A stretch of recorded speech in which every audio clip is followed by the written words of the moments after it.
Now I'd like to ask Lieutenant Colonel John Soupene to come forward to speak on behalf of the LTC programs at Iowa State University. Thank you.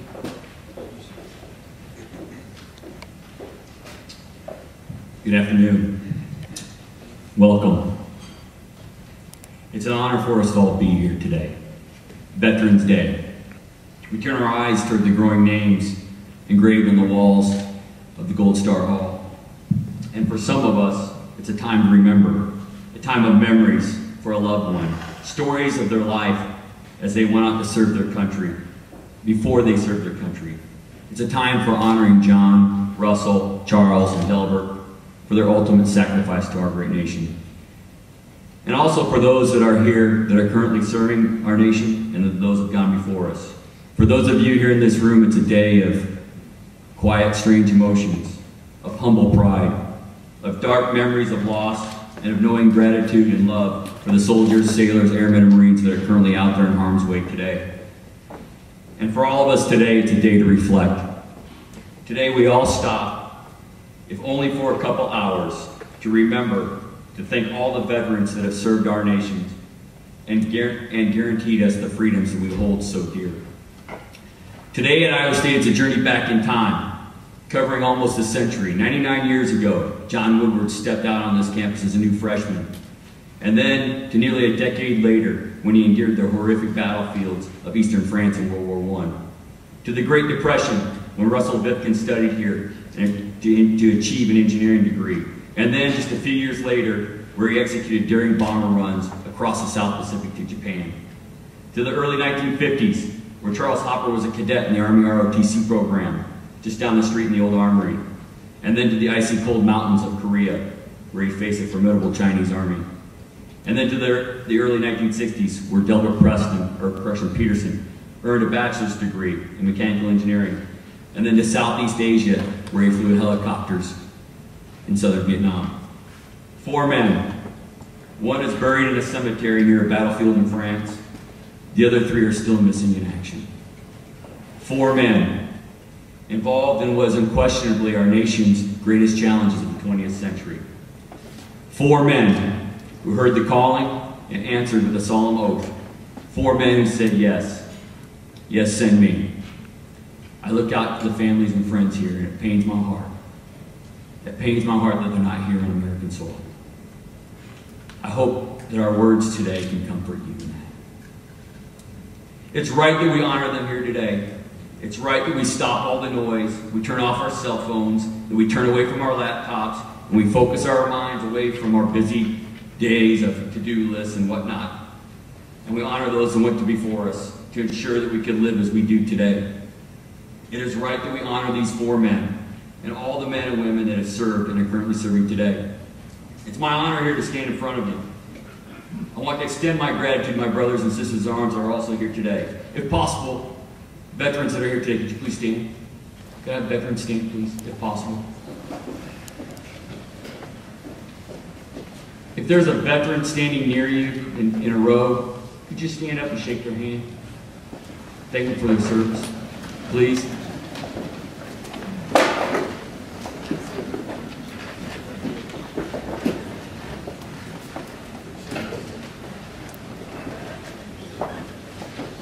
Thank you very much. The men and women that you just met are extremely special. The person whose hand you shook is willing to sacrifice everything they have, and they represent our national treasure. You see, with that right hand you shook, at one point in their lives, they raised that right hand and took an oath. They took an oath to freely, without any mental reservations, to support and defend our Constitution against all enemies, foreign and domestic. They took that oath for you. Their vow was not to defend a president, not a Congress, nor a king or a queen, and not necessarily even a country, but an idea that's based on several concepts. That we all have the right to life, to liberty, and the pursuit of happiness. That all men are created equal. That we can freely pray to a God. That we can express ourselves openly. That we have a right to privacy. Veterans are very special American citizens. Arguably, they cherish these freedoms because they risked everything so that we can all have them. Veterans, I ask you again, one more time, please stand up. We're so blessed to have you here. All of you. You are our nation's treasure, not the stock market, not some dusty relic in a museum, not a piece of land, not a political figure, not a movie star, nor a sports team, but it's you. It's you, sir. It's you, sir. And right now, as we stand here, there are veterans out there in harm's way. Right now, as we're in the comforts of Memorial Union on Iowa State campus in central Iowa, there are sons and daughters from Iowa State out there in harm's way. Those veterans like you are our nation's treasure. Your blood, that you're more than willing to sacrifice on the altar of freedom. You are our treasure. Could I get a round of applause for our veterans? Please sit down. Please.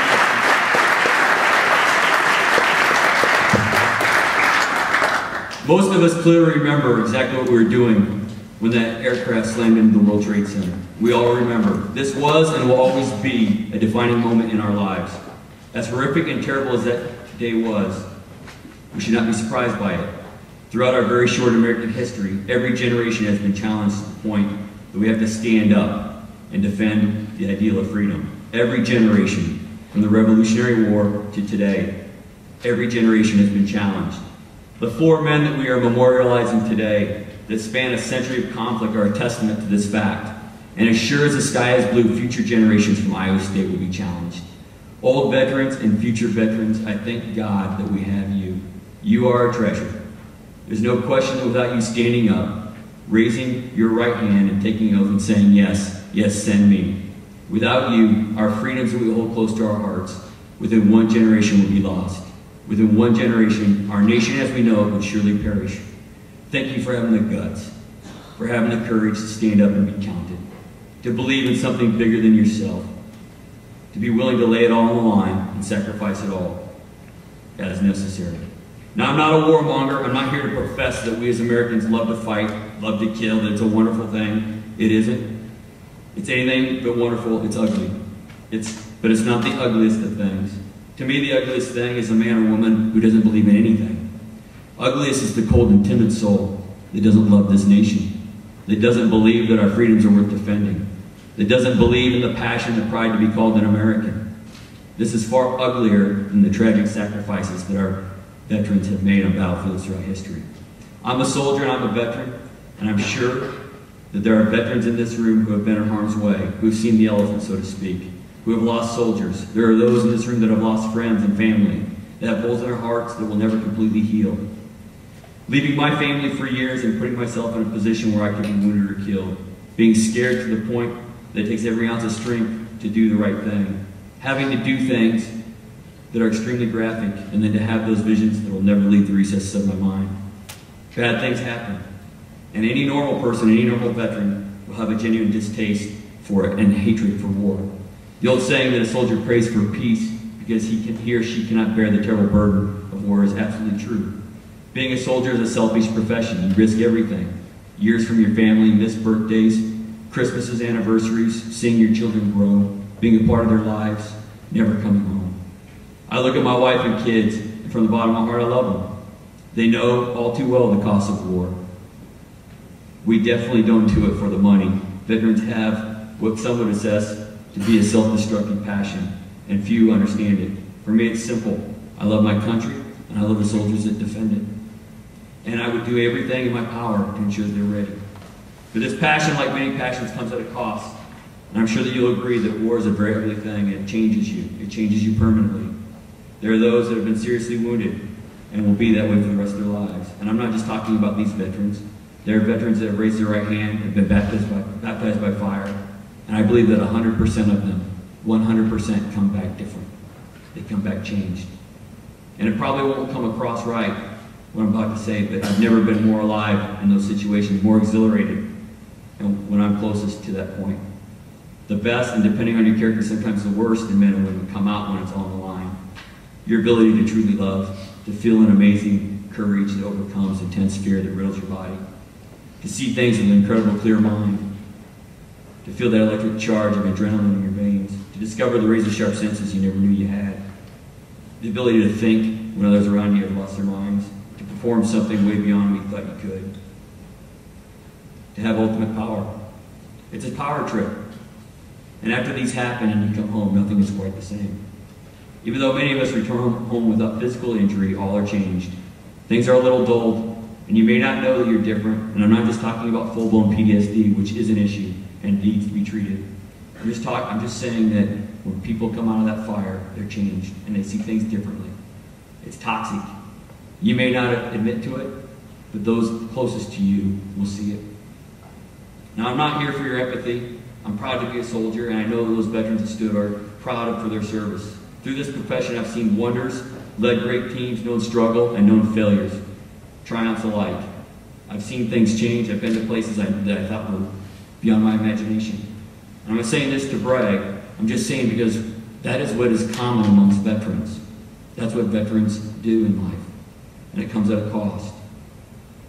It is right that we take a day each year to memorialize the Iowa State students who have made that ultimate sacrifice. My heart goes out to the families of the fallen.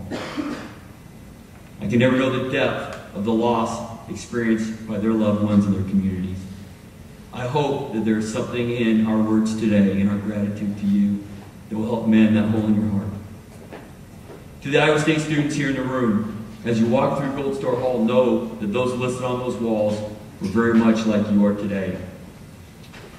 They had the same passions, the same lust for life, and yet they gave it all up for you. Today is 11 November, Veterans Day. We are right on the heels of Thanksgiving and Christmas. And throughout this holiday season, I ask all of you to reflect and truly count your blessings.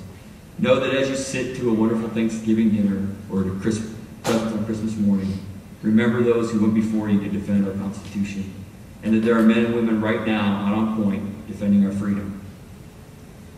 And when you see a veteran, shake their hand. Recognize the commitment that veteran has made and how blessed we are to have these truly amazing human beings amongst us. Thank you.